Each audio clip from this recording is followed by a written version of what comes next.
이번에 살펴볼 좀 긍정적인 흐름을 보이고 있는 팀은 미네소타 바이킹스입니다. 바이킹스는 일단 2주차와 3주차 경기에서 모두 상대적으로 열세로 평가를 받고 경기를 치렀는데 두 경기에서 모두 이겼어요. 이번에는 텍산즈를 상대로 경기 초반에 굉장히 몰아붙이면서 아주 초반부터 승기를 가져오는 모습을 보였고, 이를 통해서 많은 분들이 굉장히 좀 놀라셨죠. 특히 미네소타 바이킹스의 디펜스는 CJ 스트라우드와 휴스턴 텍산즈를 상대로 압도적인 승리를 거둔 이후에 진짜 큰 화제가 되고 있는 그런 상황인데요. 어떤 경기를 치렀는지, 바이킹스가 어떤 강점을 보였는지 한번 에디님 의견 먼저 들어보도록 하겠습니다. 네, 일단 바이킹스의 시즌 초반 3연승은 굉장히 큰 의미가 있다고 보는데요. 강팀이라고 평가받던 나이너스와 텍산스를 다 잡아냈고, 앞으로 이제 4주간 일정이 좀 빡빡합니다. 패커스, 제츠, 라이언스, 램스 이렇게 조금 까다로운 팀들을 만나게 되는데, 여기서 혹시나 뭐 고꾸라지더라도 초반에 3승을 해놨기 때문에 이 3승이 이 팀을 지탱하는데 큰 힘이 되지 않을까 싶고요. 그 다음부터 이제 9주차부터 콜츠, 제기어스, 타이탄스, 베어스로 이어지는 비교적 수월한 스케줄이 다시 기다리고 있거든요. 그래서 어쨌든 다음 4주차만 잘 넘어간다면 바이킹스도 시즌 후반에는 굉장히 좋은 성적으로 마무리할 수 있을 거다, 이런 생각이 들기 시작했습니다. 그래서 저는 이번 경기를 보면서 이게 바이킹스가 지난 시즌과 비교했을 때 어떤 점이 달라졌을까를 좀 집중적으로 봤던 것 같은데요. 제가 내린 결론은 공수 양면에서 일단 밸런스가 생겼다라는 결론에 도달하더라고요. 이 밸런스라는 게 오펜스와 디펜스 사이의 밸런스를 의미하기도 하지만, 동시에 오펜스 내에서 그리고 디펜스 내에서 각각 지난 시즌 그리고 그 전에는 없던 밸런스, 이게 좀 생긴 것 같더라고요. 디펜스 먼저 얘기를 해볼게요. 일단 플로레스가 운영하는 디펜스에 대한 어떤 자세한 분석은 저희가 시즌 전에 한 게 있잖아요. 그래서 그 이전 영상을 자세한 내용을 좀 참고해 주시면 좋을 것 같고, 조금 간추려서 말하면 굉장히 헤비하게 블리츠를 쓰면서 동시에 이제 다운필드 쪽에서는 좀 복잡한 존 커버리지를 섞어 쓰는 그런 전술을 현재 플로레스가 보여주고 있다라고 간단하게 얘기할 수 있을 것 같은데, 그러면서 동시에 쿼터백과 오펜시브 라인맨들에게 선택지를 굉장히 줄이고 혼란스럽게 하는 그런 디펜스를 보여주고 있습니다. 그래서 이것의 일환으로서 지난 시즌 바이킹스는 이 머그룩이라고 불리는 세이프티들과 라인베커들을 이 스크리미지 라인에 굉장히 가깝게 정렬을 시키는 그런 포메이션을 굉장히 빈도 높게 활용을 했거든요. 이게 그만큼 바이킹스 디펜스의 아이덴티티이기도 하고, 동시에 어떤 세이프티들이 후방에 없다 보니까 코너백들에게 부담이 굉장히 많이 가는 그런 포메이션이에요. 그래서 여기서 저는 어쨌든 지난 시즌 디펜스의 밸런스가 그렇게 좋지 못했다라고 보는데, 코너백 그룹이 특히 너무 어렵고 일관성 있는 모습을 보여주지 못했다고 생각을 해요. 그러다 보니까 빅플레이 허용도 굉장히 많았고, 막아줘야 할 때 후방이 뚫리는 경우가 굉장히 많았거든요. 근데 이번 오프시즌에 스테펀 길모어, 샤킬 그리핀이라는 한때 엘리트였던 베테랑 코너백들을 영입하면서 지난 시즌에 보지 못했던 굉장히 일관성 있고 안정성 있는 모습을 보여주고 있어요. 그래서 일단 이게 디펜스가 더 업그레이드된 가장 큰 이유라고 전 보고 있고요. 그 다음에도 프런트 세븐까지 업그레이드가 됐죠. 조나단 그린하드, 그리고 앤드류 바닝켈, 블레이크 캐시먼, 델라스 터너, 새롭게 팀에 합류한 선수들이 너무 잘해주고 있어요. 그러다 보니까 플로레스 입장에서는 지난 시즌에 굉장히 많이 썼던 비교적 위험 부담이 있는 이 머그룩 활용을 조금 줄이고 있습니다. 그냥 선수 개개인의 탤런트 자체가 워낙 좋아지다 보니까 좀 더 밸런스를 찾는 선택을 하는 것 같아요. 여전히 바이킹스 디펜스는 리그 전체로 놓고 보면 이 머그룩 활용이 굉장히 많은 팀이고, 언제든지 매주 상대에 따라서, 게임 플랜에 따라서 이 빈도를 높일 수는 있겠지만, 확실히 작년과 비교했을 때는 그 빈도를 줄였고요. 특정 상황에서만 쓰면서 좀 전에 없던 밸런스를 찾고 있는 것 같아요. 그래서 작년에는 어찌 보면 좀 부족한 선수단 탤런트를 스킴의 어떤 강렬한 색깔을 통해서 끌고 갔다면, 이번 시즌은 선수단 탤런트 자체가 워낙 좋아지다 보니까 어떤 스킴이 갖고 있던 그 강렬한 채도 자체를 빼고 오히려 좀 더 다양한 색들을 쓰면서 그 밸런스를 찾고 있다, 이렇게 정리할 수 있을 것 같습니다. 추가적으로 제 의견 말씀드리면, 좀 상대에 맞춘 유연한 디펜스 운용 역시도 좀 빛을 발하는 것 같아요. 그중에 가장 대표적인 선수가 이제 조나단 그린하드라고 할 수가 있겠는데, 이미 첫 두 경기에서 쿼터백에 대한 프레셔를 유효하게 여러 번 가하면서 큰 존재감을 나타냈죠. 그리고 이번 휴스턴 경기에서도 굉장히 차별화된 모습을 보여줬어요. 특히 텍산즈의 이 되게 중요했던 플레이 하나를 좀 복기를 해보자면, 두 번째 드라이브에서 이런 플레이가 나타났는데, 텍산즈는 일단 한 포지션이 뒤쳐진 상태에서 26야드 라인 지점에서 세컨 앤 원 상황을 맞이했는데, 여기서 득점을 하면 경기 초반에 바로 점수를 추격을 해서 경기를 조금 더 편하게 풀어나갈 수 있었겠죠. 그랬는데 이때 브라이언 플로레스는 그리나드를 이 경기에서 9 또는 와이드 9에 주로 배치를 하고 이따금 상황에 따라서 5테크 이런 식으로 배치를 했는데 텍산즈의 오펜시브 코디네이터인 바비 슬로윅은 여기에 이 그리나드를 조금 만만하게 본 것 같아요. 이 매치업을 타이트엔드를 계속 매치업을 시켜요. 그런데 이게 오히려 악수가 됐죠. 그래서 그리나드의 폭발력을 좀 다소 간과한 그런 플레이 액션 프로텍션 디자인이라고 생각이 되는데 결국에는 이 플레이에서 색을 당하고 그리고 이어지는 플레이에서 필드골을 놓쳐요. 그러면서 점수를 확보하지 못한 상태로 상대에게 공격권을 넘어주는 상황으로 연출이 되고요. 뭐 또 다른 예시를 살펴보자면 이 세이프티인 해리슨 스미스를 앞에 이제 정렬을 시켜서 블리츠를 가하게 하는데 이 외곽에서 세이프티가 가볍고 빠르잖아요. 그러니까 외곽에 이제 스미스를 배치를 하고 이 선수를 방어하기 위해서 태클이 따라가겠죠. 그러면은 그리나드를 가드에게 1대1로 매치업을 시켜요. 그러면 가드 같은 경우에는 뭐 1대1로 내가 누구를 딱 프로텍션 하겠어 이것도 정해지긴 했지만 그 외에 내 태클이 만약에 선수를 놓칠 경우에 그를 지원을 해야 되잖아요. 그러다 보니까 가드가 순간적으로 멈칫한 사이에 그리나드들은 완벽하게 속도로 포켓을 뚫고 스트라우드에게 갈 수가 있었죠. 또 다른 예시로는 아예 처음부터 일부러 그리나드를 가드에게 붙여버린 다음에 포켓을 이렇게 넓게 벌어지게 만들어 프레셔를 가하면서 압박의 강도를 사이드로 빼는 거죠. 그동안 중앙에 라인베커인 반킬케를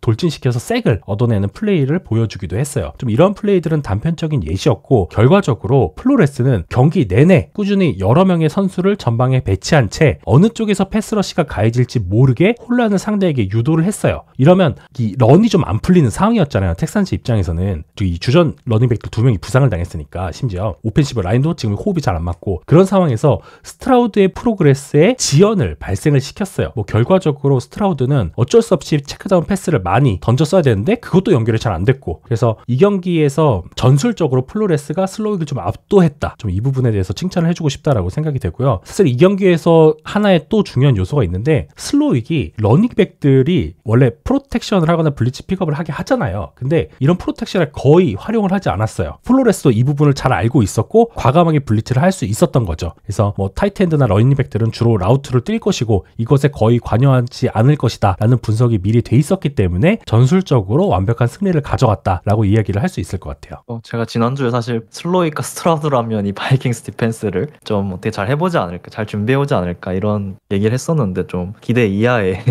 그런 프로텍션 디자인들이 경기를 망치는 모습들을 많이 보여줬습니다. 그래서 솔직히 바이킹스 디펜스는 이 정도 할 거라고 예상을 했거든요. 근데 정말 예상 못한 건 이제 쿼터백이 샘 다놀드잖아요. 메카시를 위한 뭐 좋은 브리지 쿼터백이지 뭐 리그 평균 그보다 조금 아래 정도 활약을 저는 기대를 했는데 이게 지금 탑3 세 손가락 안에 꼽히는 활약을 하고 있습니다. 기본적으로 다놀드가 작년 부상 전에 어떤 커크 커즌스만큼 혹은 그 이상의 퍼포먼스를 지금 보여주고 있기 때문에 당연히 뭐 바이킹스 오펜스는 잘 나갈 수밖에 없고요. 다놀드가 기대 이상의 활약을 해주고 있다는 게 뭐 뭐니 해도 첫 번째 원인이 아닐까 싶어요.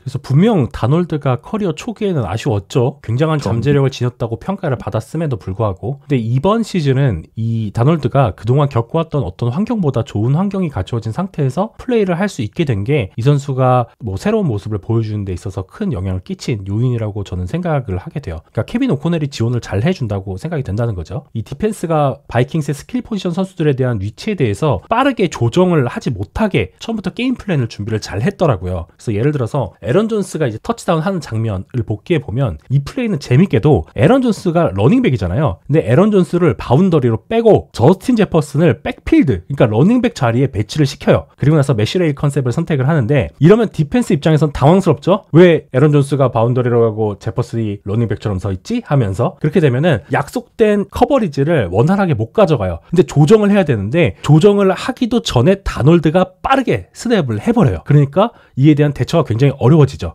그래서 이 플레이에서는 저스틴 제퍼슨이 빠르게 플랫 존으로 빠지니 일단 라인베커인 아지즈 알샤이어가 붙었고 헨리 토토가 존스를 따라서 뒤늦게 인지를 하고 붙었는데 뭐 제퍼슨도 신경을 써야 되고 이 필드 중앙으로 들어오는 다른 타겟들도 신경을 써야 되다 보니까 반응이 늦었어요. 존슨이 공을 받고 달려오는 순간. 그래서 이 플레이가 결국엔 터치다운으로 연결이 됐고 제 생각에는 제퍼슨에게 좀 더 빠르게 패스가 던졌어도 유효한 공격이 됐을 거라고 생각을 해요. 그래서 이런 것들은 디미코 라이언스와 맷 벌크가 일반적으로 존 커버리지를 기반으로 상대의 공격 정렬에 맞춰는 매치업을 좀 선호한다. 이것이 사전에 파악이 잘 됐다라고 생각이 돼요. 즉 다놀드의 플레이도 훌륭을 하고 그 다른 스킬 포지션 플레이어들 그리고 에런 존스 이런 선수들의 활약도 매우 뛰어났지만 이 경기를 잘 준비해온 케빈 오코넬에게 좀 칭찬을 해주고 싶다라는 말씀을 드리고 싶습니다. 그래서 에런 존스 말씀을 해주셨는데 지난 시즌과 이번 시즌 가장 큰 바이킹스 오펜스의 차이는 아마 에런 존스의 존재가 아닐까 싶어요. 이 선수가 케빈 오코넬 스킴에서 부족했던 어떤 밸런스를 잘 잡아주고 있다는 생각이 들더라고요. 오코넬이 이제 22시즌 부임하면서 가장 먼저 한 게 결국 달빈 쿡을 위시로 한 어떤 런게임 중심의 오펜스를 저스틴 제퍼슨 중심의 패싱게임 위주로 바꾼 거였잖아요. 그러면서 오펜스의 폭발력이 물론 생기긴 했지만 한편으론 런게임이 좀 많이 죽어버리기도 했거든요. 2시즌간 뭐 러싱 시도가 28위였고요. 러싱 시도당 야드 획득이 각각 26위, 24위였어요. 특히 지난 시즌을 생각해보시면 바이킹스 오펜스에서 러싱은 정말 없는 옵션이나 마찬가지였잖아요. 그만큼 이 오펜스가 어느 정도 예측 가능함이 있었고 이를 뭐 커크 커즌스 그리고 저스틴 제퍼슨 그리고 오코넬의 플레이 디자인으로서 커버하고 있었다고 봐요. 근데 에런 존스가 오면서 오코넬에게 어떤 런 게임이라는 제대로 된 옵션이 생겨버린 거죠. 지난 3경기 동안 이제 런과 패스 선택 비율이 50대 50이더라고요. 지난 시즌을 생각해보시면 지난 시즌에 런 비율이 36.7% 리그 30이었습니다. 엄청 늘린 거죠, 러싱 자체를. 에런 존스는 패커스에서 이 존 헤비 스킴에서 굉장히 효율적인 선수였고 바이킹스는 패커스보다 더 존 러싱을 많이 쓰는 더 존 헤비한 팀이잖아요. 그러다 보니까 에런 존스에게 너무나도 잘 어울리는 환경이 조성될 수밖에 없고 더 좋은 러싱 퍼포먼스를 보여주고 있습니다. 그러다 보니까 뭐 스킴 자체는 뭐 바이킹스가 지난 시즌과 올 시즌 보여주는 거는 크게 다르지 않아요. 언더센터에서 시작하고 뭐 컨덴스드 포메이션에서의 어떤 아웃사이드 와이드 존 러싱 그리고 여기서 파생되는 플레이 액션 게임 그리고 제퍼슨을 활용한 샷건에서의 어떤 라우트 조합을 통한 바운필드 패싱 게임 딱 이 세 가지거든요. 근데 러싱 자체가 이제 잘 먹히기 시작하니까 이 오펜스는 뭐 더 예측 불가능해지고 더 밸런스가 생기게 되는 거죠. 뭐 그리고 뭐 에런 존스가 누굽니까? 리그에서 손꼽히는 이 리시빙 백이잖아요. 맞아요. 창의적인 오코넬이 이를 또 놓칠 리가 없죠. 앞서 제이님께서 말씀해주신 그 복귀해주신 그 장면처럼 에런 존스를 백필드뿐만 아니라 다양한 곳에 정렬시키면서 패싱 게임에 적극적으로 활용을 하고 있습니다. 그래서 이런 창의적인 것들을 통해서 결국은 지난 시즌에 바이킹스 오펜스가 또 고전했던 레드존 오펜스 이거를 또 해결을 하고 있고요. 지난 시즌에 레드존에서 한 40몇 %의 성공률을 제가 기억을 하는데 이번 시즌은 70%의 성공률을 보여주고 있습니다. 그만큼 이 에런 존스의 어떤 듀얼 스렛적인 면을 레드존에서 활용하면서 이것까지 해결하는 모습을 보여줬습니다. 그래서 정리를 해보면 결국 이 팀의 오펜스와 디펜스는 지난 시즌까지는 굉장히 어떤 극단적인 색깔이 강했던 밸런스가 부족한 팀이었다. 근데 이제 새롭게 합류한 이 FA 선수들이 이를 좀 채워주면서 더 완성도가 높아진 경기를 보여주고 있다. 이렇게 저는 정리를 하고 싶습니다. 그래서 이것이 어떤 상승세의 원동력이 되고 있지 않나 이렇게 좀 분석을 해보고 싶어요. 네, 말씀 잘 들었습니다. 반대로 이제 텍산즈 같은 경우에는 제가 분명히 이 팀은 런이 안 되면 스트라우드의 패싱 게임이 어려울 것이다라고 말씀을 드렸는데 여기에 대해서 정면으로 반박하신 에디님 어떻게 생각하시나요? 아니, 전 사실 스트라우드와 슬로익을 믿고 있었는데 런이 안 되니 패스를 못 하잖아요. 아니, 작년에는 분명히 좋았거든요. 바이킹스 디펜스가 좀 더 강했다.